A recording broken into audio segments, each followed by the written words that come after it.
같이 나누겠습니다. 로마서 8장 26절과 27절 한 목소리로 같이 읽겠습니다. 로마서 8장 26절과 27절입니다. 이와 같이 성령도 우리의 연약함을 도우시나니 우리는 마땅히 기도할 바를 알지 못하나 오직 성령이 말할 수 없는 탄식으로 우리를 위하여 친히 간구하시느니라.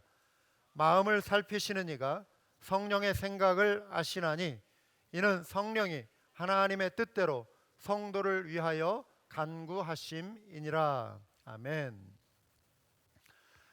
하나님을 믿는 신앙은 살아계신 하나님, 우리와 함께 하시는 하나님을 믿는 신앙입니다.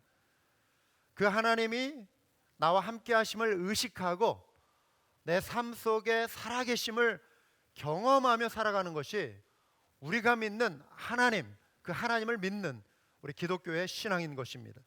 전능하신 하나님이 저와 여러분의 힘이 되신다, 우리의 구원이 되신다, 능력이 되신다, 도움이 되신다. 이 신앙을 갖고 살아가는 것이 우리의 신앙이죠. 그래서 우리 시편 기자는 이렇게 그의 신앙을 고백합니다. 나의 힘이신 여호와여, 내가 주를 사랑하나이다. 여호와는 나의 반석이시요 나의 요새시요 나를 건지시는 이시요 나의 하나님이시요 내가 그 안에 피할 나의 바위시요 나의 방패시요 나의 구원의 뿌리시요 나의 산성이시로다. 이 하나님이 우리가 생각할 수 없는 거리, 저 멀리에 떨어져서 그냥 영원토록 침묵만 하고 계시는 하나님이 아니라 저와 여러분이 고난 가운데서 부르짖을 때 다가오시고 또 우리의 기도를 들으시는 그러한 하나님이신 것입니다.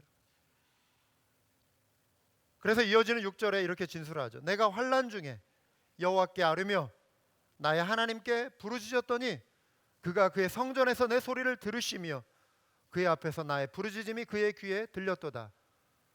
시편 기자가 지금 상상 속에서 그냥 하나님이 마치 나에게 이렇게 해 주실 것만 같은 어떤 기대감, 어떤 그런 마음으로 지금 이 시를 쓰고 있는 건 아니죠. 그 느낌을 말하는 것이 아닙니다. 이 시를 계속 읽어가다 보면 하나님께서 이 시편 기자의 실제 삶 속에서 어떻게 다가오셨고 위기에서 그를 건지신 사실적인 경험을 고백하고 있는 것을 우리가 발견할 수 있습니다. 시편은요, 책상에 앉아서 그냥 막연히 떠오르는 어떤 신적인 영감을 가지고 기록한 것이 아닙니다. 신앙의 고백, 생생한 삶의 체험이자 간증이 시편 기자의 고백들인 거예요. 하나님은 삼위일체 하나님으로 우리와 함께 하십니다. 하나님이 약속하신 대로 성령이 오셨습니다. 그 성령님이 보혜사 되십니다. 보혜사는 영어로 하면 헬퍼라고 하는 단어로 번역이 되어 있습니다. 돕는 자 되신다, 이런 뜻입니다. 성령께서 우리를 도와주시는 분이시라는 것이죠.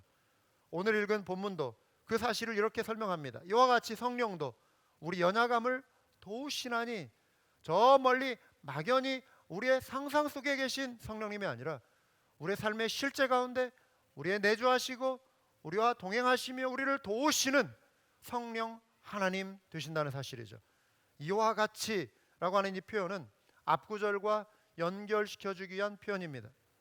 지난주에 우리가 살펴본 말씀, 이와 같이 우리를 탄식하게 만드는 이런 세상 속에서 우리 안에 주신 장래의 소망, 영광스러운 미래, 영화로운 구원과 이로 인한 몸의 부활을 우리가 소망하게 된다라고 하는 내용을 살펴봤습니다. 그 소망이 저와 여러분을 붙들어준다라고 하는 내용을 말씀드렸죠. 우리가 탄식함으로 그날을 기다린다. 이와 같이, 즉 소망이 우리를 붙들어주듯이 장래에 변할 수 없는 분명한 약속이 우리를 붙들어주듯이 성령께서도 우리를 붙들어주신다, 우리를 도와주신다, 이런 의미입니다. 여러분, 왜 성령님은 우리를 도와주시는 것이죠? 왜 우리에게 도움이 필요한 것이죠? 성령님의 도우심은 우리의 연약함 때문입니다. 이와 같이 성령도 우리의 연약함을 도우신다 하셨습니다. 우리의 연약함은 피조물이라고 하는 그 인생, 피조물로서의 인생이라고 하는 그 자체의 연약함입니다. 여러분, 우리 인생의 전반적인 연약함을 의미하는 거예요. 우리는 연약한 존재예요. 베드로는 부부간의 도리에 관하여 가르치면서 남편들에게 이렇게 권면했습니다. 베드로전서 3장 7절을 보시면, 남편들아, 이와 같이 지식을 따라 너희 아내와 동거하고 그를 더 연약한 그릇이요. 우리 성경을 살펴보실 때 관찰 중요합니다. 잘 살펴보셔야 합니다. 한 단어를 주의 깊게 살펴보셔야 합니다. 그냥 넘어가면 안 돼. 너희 아내와 동거하고 그를 더 연약한 그릇이요. 그러면 여기에 아내에 대해서만 말하는 건 아니에요. 사실 연약한 그릇 이 정도로 넘어가면 안 되고, 저 더라고 하는 단어, 더 연약하다 비교하고 있잖아요. 그러면은 남편도 연약하다 이런 뜻이에요. 남편도 연약하고, 남편들아, 아내는 더 연약하다. 우리 인생이 연약하다는 거예요. 남자들도 연약하고 아내들은 더 연약한 존재이다. 그렇게 여기고 생명의 은혜를 함께 이어받을 자로 알아 귀히 여기라. 이는 너희 기도가 막히지 아니하게 하려 함이라. 물론 여기에서 강조하고자 하는 핵심 메시지는 기도가 막히지 않게 하기 위해서 남편과 아내의 그런 관계를 귀하게 유지하라, 이런 측면입니다. 하지만 여기에서 그냥 묘사하며 가고 있는 이 구절 가운데서 우리 인생의 연약함을 보여주는 표현도 담겨 있는 거예요. 연약한 그릇이라는 것입니다. 한국 문화 속에 남자는 울면 안 된다, 남자는 3번만 울어야 한다, 뭐 이런 말 있잖아요. 이런 사회적인 통념이 있어요. 태어날 때 응아하고 울고, 부모님이 돌아가셨을 때 울고, 한 번은 뭐예요? 나라가 망했을 때 울고. 그러니까 나라 망할 일은 뭐 평소에 거의 없으니까 2번만 그럼 울게 되겠죠. 아버지 어머니 따지면 또 3번 울 수 있겠네요. 여러분, 그런데 사실입니까? 실현 당했을 때 우는 남자들 있습니다. 경험자는 웃습니다. 군대 가서 어머니 노래 부를 때 그것도 막 훈련 받다가 그 노래 시켜요. 힘들 때, 막 불평하고 막 못 견뎌 할 때 어머니 노래 다 같이 고향을 향하여 좌양좌 우양우 딱 방향하게, 나실제 괴로움 다 잊으시고 그러면 그 장정들이 엉엉엉 울면서, 그러면서 이게 그 훈련소에 막 힘들고 고통스러운 게 그 순간 다 녹아져. 그 어머니 생각하며 또 이겨내자. 대부분 울어요. 울고 싶어도 눈물을 감추려는 남자들도 그런데 보면 있어요. 우리 스펄전 선교사님, 이분은 이제 무슬림권의 사역을 하시는 분인데, 자녀들이 이제 장성해서 대학을 갈 나이가 되었죠. 딸을 먼저 대학에 보내고, 올해 이번 여름에 아들을 이제 한국의 좋은 대학에 입학을 시켰어요. 이 아이들을 데려다 주고 공항에서 이제 아이들의 배웅을 처음, 자기가 아빠로서 아이들의 배웅을 받으며 공항에서 비행기를 타는 일을 처음 경험하게 됐다라고 하는 거예요. 그러면서 그 심정을 이 선교 편지에 담아서 이렇게 표현했어요. 저희 부부는 방한 일정을 마치고 지난주에 현지로 다시 돌아왔습니다. 이번에 난생 처음으로 자녀들의 배웅을 받으면서 출국할 때 그 기분이 너무 이상했습니다. 지금까지 한국을 떠나면서 이렇게 발길이 무거웠던 적은 없었습니다. 빨갛게 된 눈시울을 감추느라 애써 빨리 돌아섰지만 허전함과 걱정과 아쉬움들이 교차되는 순간이었습니다. 돌아오는 비행기에서 이제 아이들을 놓아주어야 할 때라는 것과 아쉬움이 남아도 여기까지가 부모로서 제 역할이었다는 사실을 깨달았습니다. 이렇게 빨리 이런 순간이 다가오고야 말았습니다. 저희가 이 상실감과 공허감을 잘 극복할 수 있도록 중보해 주십시오. 이 마음에 막 오더라고요. 그게 막 그래서 제가 바로 답장을 보냈어요. 저도 자식들 보내보니까 우리 선교사님 마음 이해합니다. 힘내십시오. 보냈어요. 동병상련. 이 마음 잘 알죠. 저희 큰애 기숙사에 데려다 주고요.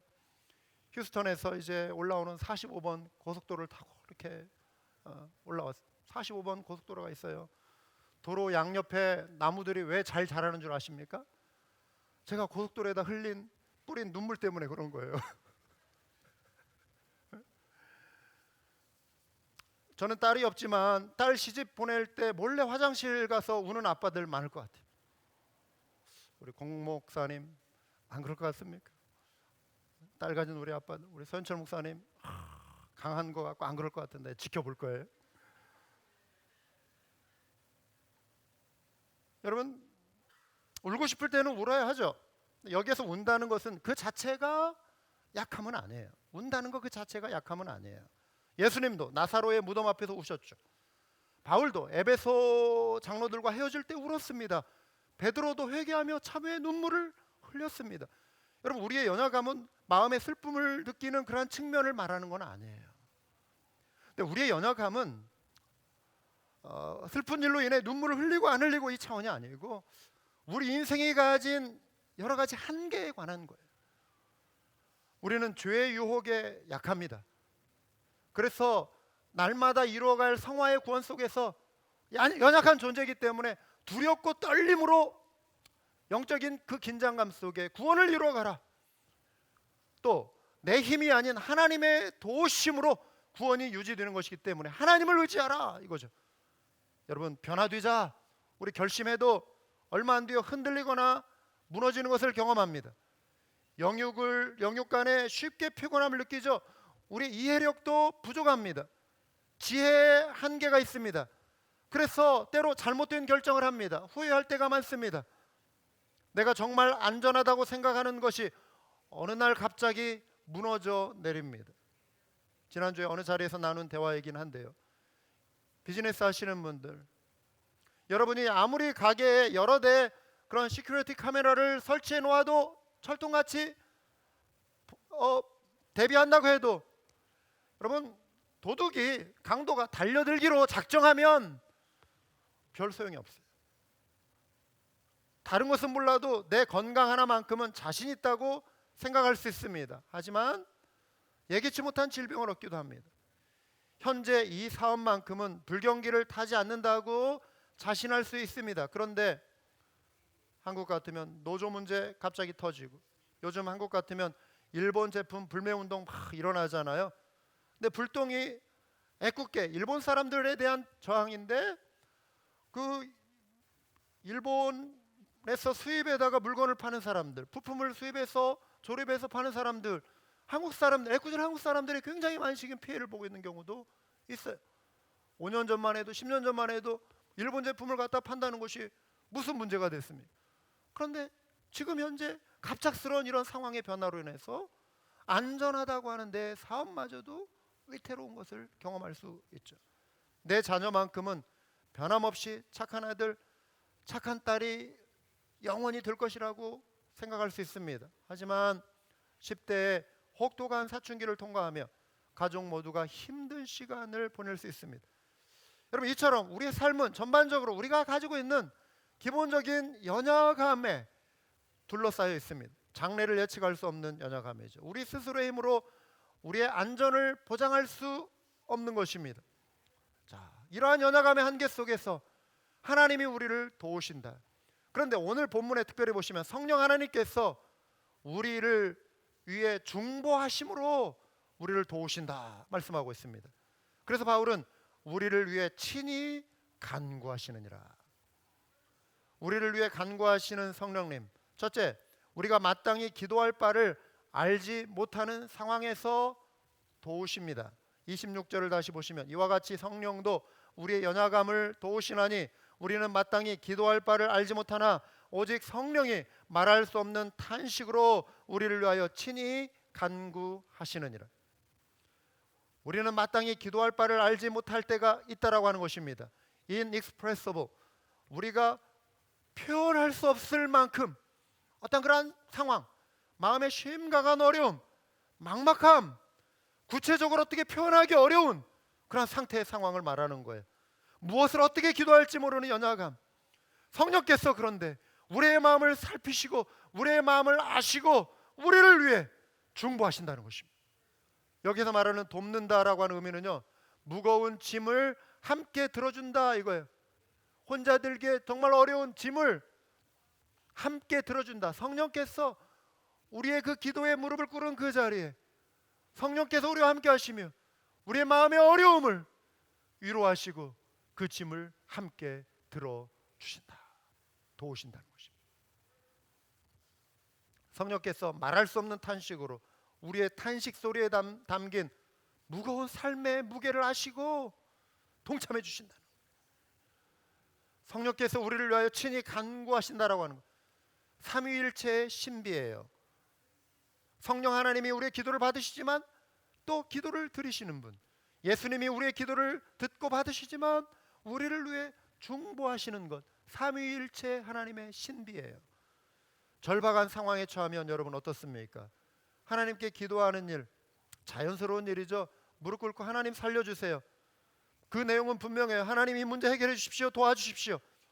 그런데 평소 어떤 이러한 문제들과 비교가 안 되는 어떠한 심각한 상황에 이르면 어떻습니까? 그럴 때는 좀처럼 어떻게 기도를 드려야 할지 모르는 막막함이 마음에 찾아와요. 기도하기 위해 앉아 있는데 나오는 것은 한숨뿐이고 쏟아지는 것은 탄식뿐이에요. 이럴 때 성령께서 우리와 함께 하시고 우리를 도우시며 우리를 위해 중보하신다는 사실이에요. 성경에서 예를 들어보겠습니다. 사도행전 20장에 나온 장면입니다. 예루살렘에 돌아가면 결박과 환난이 기다린다고 성령께서 바울에게 말씀해 주셨습니다. 그때 바울은 그럼에도 불구하고 복음을 위해 내 생명까지도 아끼지 않겠노라고 성도들 앞에 선언합니다. 그리고 그의 길을 가겠다고 할 때에 에베소 성도들이 그 말을 들으면서 마음이 아팠어요. 작별의 인사를 나눈 후 이제 다시는 이 사랑하는 영적인 아버지 바울과 대면하여 볼 수 없을지 모른다라고 하는 이 마지막 순간에 이들이 정말 함께 무릎 꿇고 그 모든 사람들과 함께 바울이 기도했습니다. 기도를 마친 후 사람들이 바울을 생각하며 통곡하는 거예요. 크게 울며 바울의 목을 안고 입을 맞추며 작별 인사를 했습니다. 이들이 지금 함께 무릎 꿇고 기도했다고 그래요. 바울은 분명 자기의 어떤 갈 길을 지금 그가 정하고 가고 있어요. 그런데 함께 무릎 꿇고 기도하고 있는 성도들의 마음속에 그들은 어떤 기도를 드렸을까요? 바울이 용기 있게 거룩한 순교를 맞이하게 해주십시오, 사도 바울 선생님에게 힘을 주십시오, 이런 기도를 했을까요? 아니면 고난을 피할 길을 좀 열어주십시오, 하나님 꼭 이 길이 바울 선생님이 가야 할 길입니까? 피할 길을 좀 주시면 안 되겠습니까? 어떤 기도가 옳을까요? 어떤 기도를 드리는 것이 옳을까요? 여러분이라면 어떤 기도를 하시겠습니까? 분명 마음이 정리되지 않고 혼란스러운 상황입니다. 슬픔이 마음의 먹먹함으로 찾아오는 거예요. 우리의 상황 속에서 많은 예들을 들 수 있어요. 성령께서 그러한 상황 속에서 이 상황을 아시고 우리와 함께 하시며 이들의 기도를 도와주셨을 것입니다.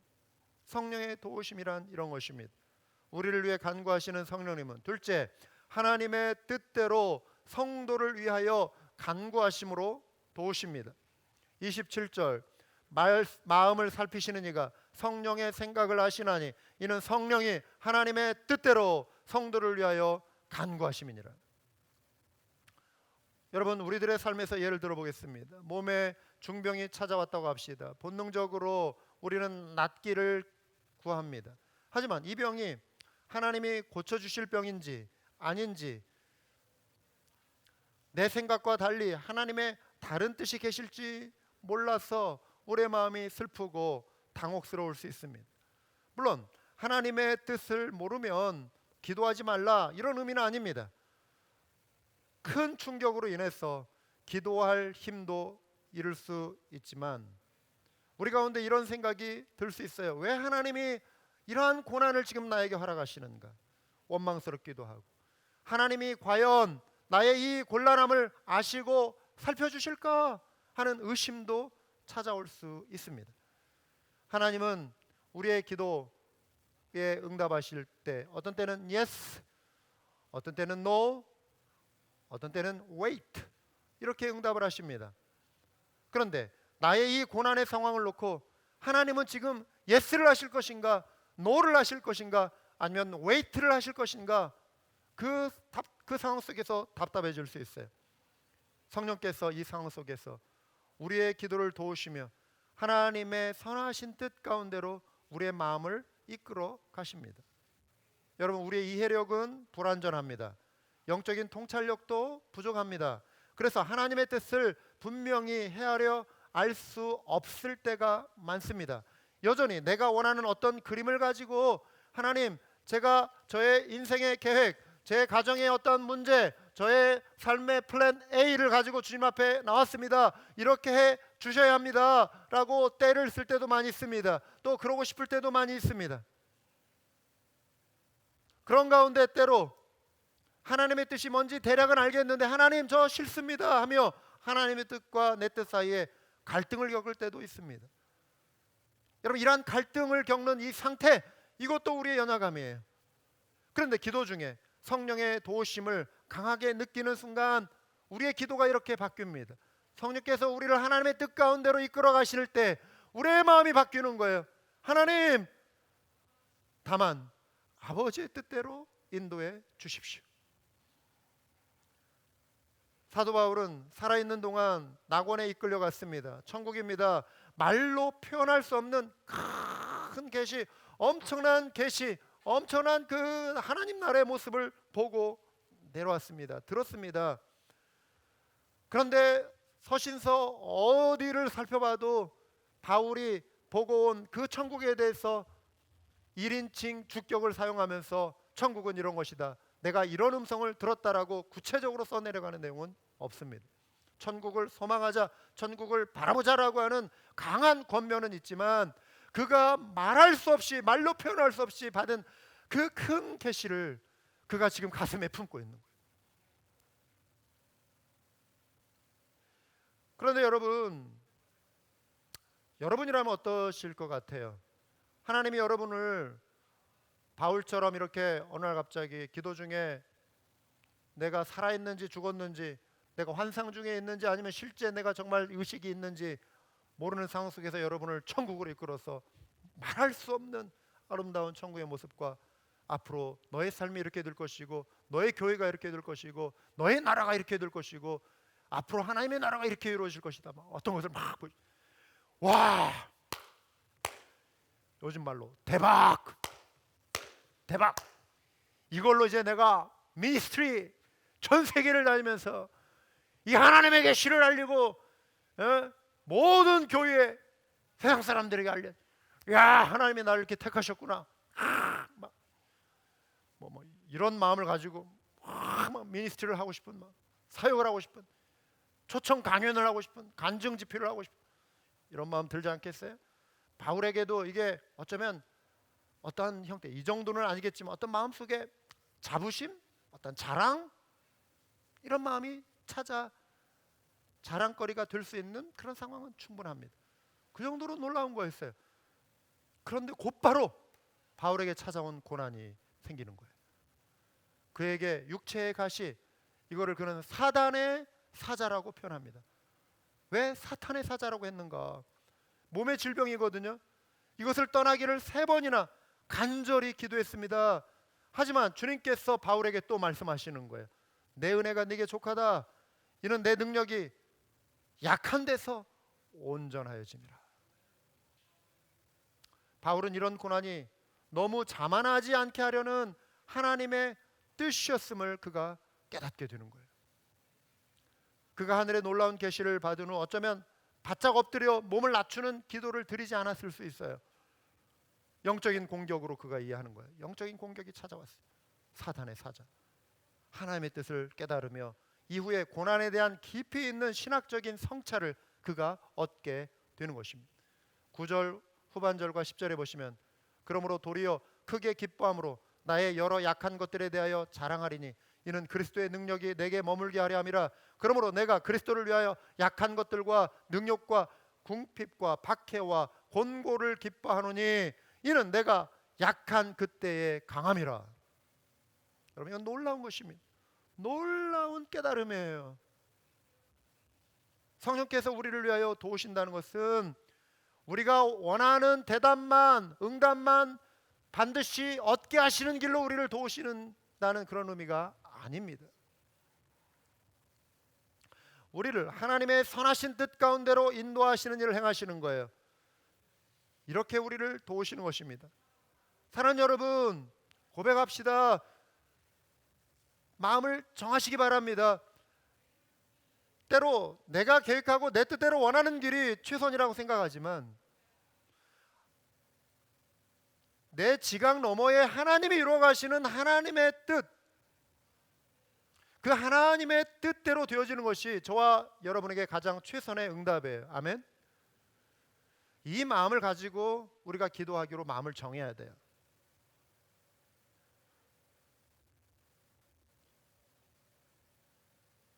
어려울 수 있어요.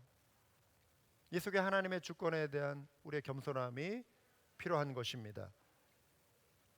사랑하는 여러분, 하나님은 우리의 마음을 살피십니다. 우리의 마음을 살피신다는 구절은 여러 군데 나와 있습니다. 시편의 한 구절을 예로 들면 악인의 악을 끊고 의인을 세우소서. 의로우신 하나님이 사람의 마음과 양심을 감찰하시나이다. 따라서 사랑하는 여러분, 우리가 드리는 기도에 성령께서 우리에게 가장 합당한 길로 성부 하나님께 대변해 주십니다. 여러분, 기도하세요. 여러분이 표현하고 싶은 것을 쏟아놓으세요. 고백하세요. 괜찮습니다. 주저하지는 마세요. 내 이 기도가 하나님의 뜻일까 아닐까 막 고민하지 마세요. 쏟아놓으세요. 성령께서 그 기도 속에서도 여러분의 기도를 가장 합당한 길로 다듬어서 이끌어 가신다는 거예요. 따라서 오늘 말씀을 통해 우리는 다음과 같은 적용을 생각해 볼 수 있습니다. 첫째, 기도할 때 매 순간 성령님의 도우심을 기대하시기 바랍니다. 우리의 기도는 허공을 향해 홀로 외치는 외로운 탄식이 아닙니다. 성령께서 여러분의 기도에 함께 하십니다.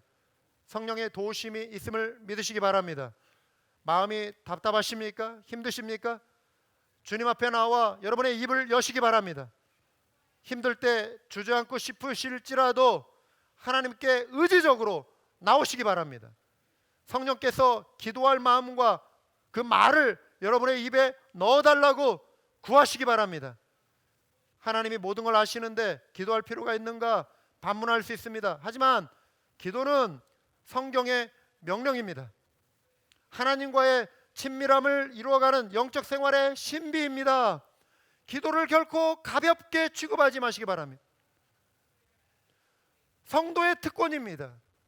하나님과 교통하는 놀라운 능력의 통로가 되는 거예요. 기도를 결코 가볍게 여기지 마시기 바랍니다. 어느 분이 이렇게 표현했습니다. 하나님은 비를 주시고 햇빛을 주시고 열매를 맺게 하십니다. 그러나 농부는 땅을 개간하고 씨를 뿌려야 합니다. 기도는 마치 땅을 개간하고 씨를 뿌리는 것과 같다는 것입니다. 여러분은 농부예요. 기도의 씨를 땅에 뿌려야 돼요. 기도에 무릎을 꿇어야 돼요. 응답하시고 자라게 하시고 열매 맺게 하시는 분은 하나님이세요. 우리는 기도의 자리에 나와 무릎을 꿇어야 하는 거예요. 땅을 개간하고 기도의 눈물의 씨를 뿌려야 하는 거예요.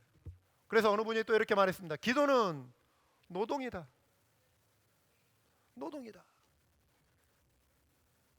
땀 흘리는 싸움, 실제적으로 우리 육체에 싸움이 있어요. 무릎 꿇는 아픔이 있어요. 발이 저리고 목이 새고 때로 부르짖느라고 눈물이 바닥을 적시고 탄식이 있고 기도는 영적인 씨름이에요.